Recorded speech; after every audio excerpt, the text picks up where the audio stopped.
Black Widow. Now imagine if we would have had a sister playing this character. A sister like Keke Palmer, full lips, Megan Good, Jill Scott, what's her name? Issa Rae. So then technically at that point, would she be called Black Widow? That's a totally different movie at that point, and that's a movie I'd like to see. Please consider that, Marvel. I'm just saying.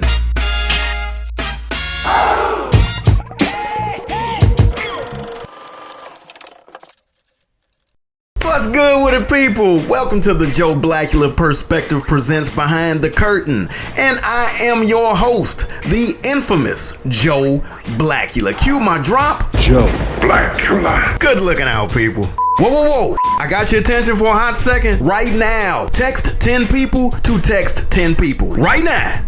Disclaimer, I saw this movie in the theater, my movie theater, AMC 21 here in Chicago, on Sunday, July 25th, 2021. And this was the first movie that I had seen in a movie theater since Christmas Day, December 25th, 2019, when I saw Star Wars Episode 9. And watching this movie, Black Widow, sitting down in a dark theater was a struggle for me at times. Man, it is not easy for me to sit in a theater anymore without feeling like I'm about to straight nod off. What type of new age oldness witch magic is coming down on me? I remember when my mother used to take me to the movies when I was a little boy, either Evergreen Plaza movie theater or Ford City, and the movie would get started and I'd look over at her once the movie started and she wake, right? Clock maybe 20-25 minutes later, I look over there at her.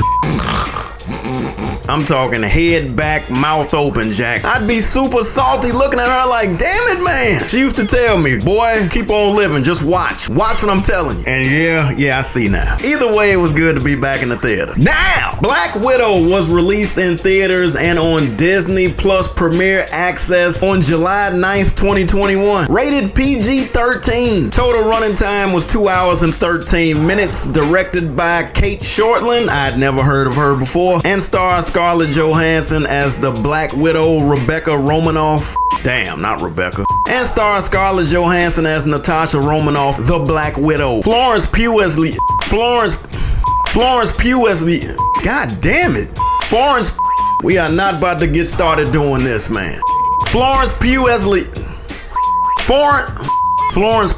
Yelena, David Harbour as Alexei, aka the Red Guardian, Rachel Weisz as Melina. Man, I hope I ain't put the wrong name down there. The daughter's name is Yelena, the stepmama's name is Melina, Yelena and Melina. And Ray Winstone is Dracov, or Drakov. How does it... Damn it with these names, man. I'm gonna get into some of what I know about the other featured actors in a minute, but out the gate, I'm looking at Ray Winstone and I'm trying to figure out, where do I know this dude from? I know his face. I don't forget faces, but something was not adding up. Then it hit me. I know him from having a beard. The Departed. I know my man's from The Departed. Mr. French. Right. His character Dracov had a heavy role, but I did not like the way that they dealt with him. Kind of lackluster for a dude whose character was as heavy as it is in this movie. Recognize David Harbour from another Boston-based mob movie, Black Mass. Sidebar. Jack Nicholson's Frank Costello character in The Departed is loosely based off of Johnny Depp's real-life character of Whitey Bulger in the movie Black Mass. Take that one with you. The short version is that this movie takes place after Captain America Civil War and before the Avengers Infinity War. Black Widow is trying to stay off the grid, but the dude that drafted her, trained her in the Red Room Black Widow program, made her who she was, along with what looked like about 100 or so other kidnapped girls. Kidnapped, that's what they looked like, because none of them girls looked like they volunteered to be there. But that dude, Dracov, sent the Taskmaster, who I just now heard about in this movie. The vibe that I was getting was that Taskmaster is his daughter. So he sent Taskmaster after her, because from what I could tell, Dracov didn't like the fact that Black Widow had defected and joined what used to be S.H.I.E.L.D. And along the way in the process, we meet her surrogate sister, Yelena. I liked her. One of the several dope scenes of the movie is how the two surrogate sisters got like reintroduced to each other, and they had this big fight, tore up the whole kitchen. Put me in the mindset of the fight scene in Kill Bill between Uma Thurman and Vivica Fox. Sidebar. sidebar. Riddle me this. This is completely off the cuff right now. I'm wondering what the hell happened how Vivica didn't become like an action star for at least one more movie after that. I'm just saying. We meet their surrogate dad, Alexei, who was the Red Guardian. I'd never heard of him before. But I'm assuming that he's the Russian version of Captain America. The running joke was that the Red Guardian kept asking Black Widow if Cap had heard of him before or if he had ever mentioned anything about him. Now, when we first meet Alexei, he seems like this waspy Midwestern American dad. Later on, years after he ain't undercover no more and got strategically locked up, now he seems like this dumb, tatted up Russian, killing time, beating other inmates in wrestling contests at lunch and whatnot. Now, from what I can remember when I was a little boy, there was always some type of dumb Russian that was thrown into the mix somewhere. Nikolai Volkov in the WWF, Colossus and X-Men, that What a Country comedian. I said to myself, what a country.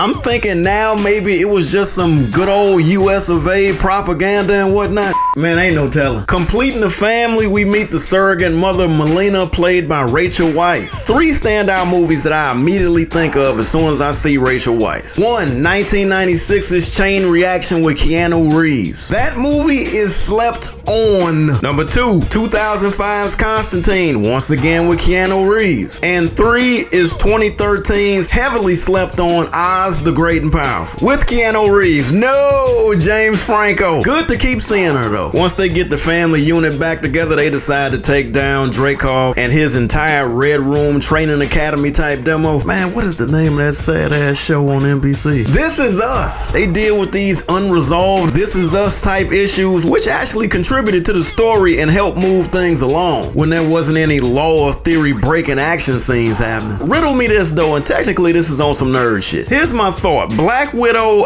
and Hawkeye as well, right? Which may have been the best 2 out of the Avengers with hand-to-hand trained combat. Imagine if Tony Stark had fit Black Widow up with some type of Stark enhanced type uniform. I mean, she would have been damn near unstoppable. I'm sure somebody's gonna let me know if she had some type of super suit or something. Wow, super suit or something. Something else I noticed about all those women at the Red Room Black Widow program is that Black Widow is more of a title than just a slick name. Same thing like the Green Lantern Corps. Hal Jordan, Green Lantern. So Natasha Romanoff, Black Widow. Could also have been Rue McClanahan, Black Widow. Nell Carter, Black Widow. Audrey Meadows, Joyce Randolph, Black Widow. You get my point. So Black Widow, she could be any of those women that I saw training. And they made sure to show you that there were several black sisters in there training too. Those were not any Easter eggs either. They meant for you to see them. Failed to mention. What I failed to mention are the opening credits to Black Widow. I'm sitting listening to this song. I'm recognizing the melody. I'm recognizing these lyrics. I'm like, what the hell? Dope rendition of Smells Like Teen Spirit from Malia J. Please pardon me if I'm trashing your name, but man, them chords, sound choices. I would have actually added the music as a music bed right about now, but the YouTube police ain't having it. I got goosebumps, real goosebumps while I was listening to this in the theater. That's just a music producer nerd that kind of like snuck up at that moment. Another nerd alert. Yeah, I'm officially gonna add nerd alert to the batch. So what I really like to do is design these lower thirds right here. I made this. I like conceiving them. I like spending hours looking for the images, seeing if somebody can understand the Easter egg visuals that I had in plain sight, like right here. But part of that process for me is finding the right font. So I'm always looking at them. I'm always very aware of. In the first act, the first 20 minutes of the movie, when they show whatever city that is that she's in, when she first rolled down on her little sister, the font that they used is the exact same font that they used in Captain America Civil War and in the Avengers Infinity War. I'm pretty sure they used it in something else that I probably overlooked. Spoiler alert! So, of course, there was the typical Marvel, you better not leave before these end credits are over with end scene. But I'm wondering, seeing that Julia Louis-Dreyfus character of Valentina Allegra de Fontaine, my thought is, was this scene shot with Falcon and the Winter Soldier in mind? Is Yelena gonna pop up in the Hawkeye series? Makes sense, but I don't know. Does this mean that Valentina Allegra de Fontaine is gonna pop up in the Hawkeye series? I don't know. What dictated what is what I wanna know. This Marvel Disney Disney connection is just right, man, and we're all gonna benefit from it. In conclusion, so the Marvel Universe is set up in a way where all of the movies in a matter of a few degrees are all tied into each other, be it directly or indirectly, and seeing that the character of Black Widow has already been connected through the Avengers storyline, I thought that it was dope how her story is still actually connected with the Avengers thread. But at the same time, the movie gave me a feeling, even if I wasn't aware who she was in the Avengers universe,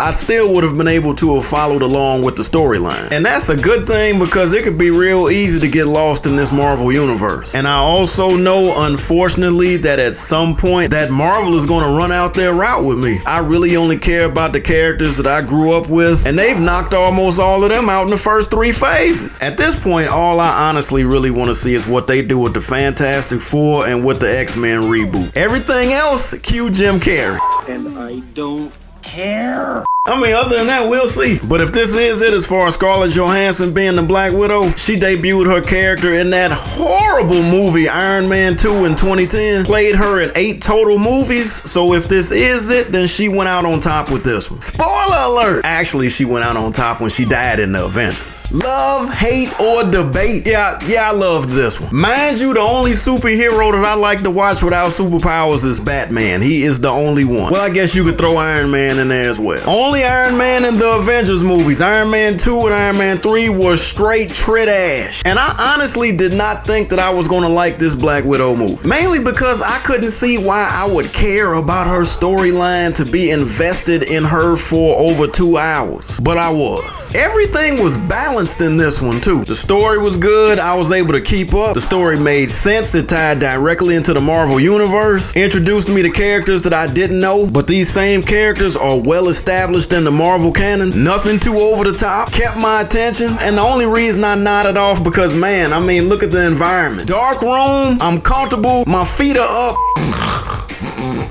A nap might happen. I'm just saying. And I am going to give this movie 3 black fists out of 5. Mainly because, man, imagine if she had some Stark tech on. And that ain't the movie's fault, that's me. I know that I'm nitpicking. All right, people, let's put a bow on this one because it is officially a wrap. If this was your first time visiting, your attendance is much obliged and highly appreciated. Look, please like, share, hit the subscribe button, tell 10 people to text 10 people. And whatever it is, whatever you think, comment below and let this brother know. And I will holla black in a few ticks. In a minute, people.